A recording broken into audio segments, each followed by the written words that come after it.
Greenpeace has taken action today at the New Vale coal mine, which is in Southland.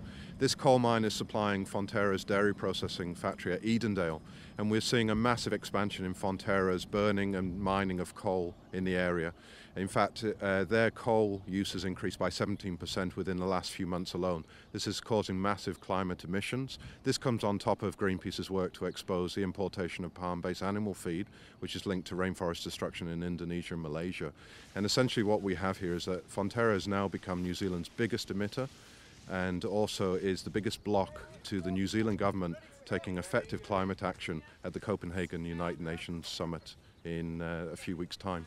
Fonterra is always putting profit before the environment. Here we see a situation where they could have used a renewable energy resource to actually fuel their dairy processing facilities. Instead, they use dirty lignite coal. This is typical of how Fonterra approaches their business. And what they're doing is that they're trying to undermine government policy on climate change. And one example of that is how they've weakened the emissions trading scheme to the point where all of New Zealand taxpayers are now going to be subsidising agriculture to the tune of $1.1 billion over the next 4 years. And this has to change, and we're asking for John Key and the government to act to bring Fonterra under control and actually start acting properly to reduce their emissions and take action against climate change.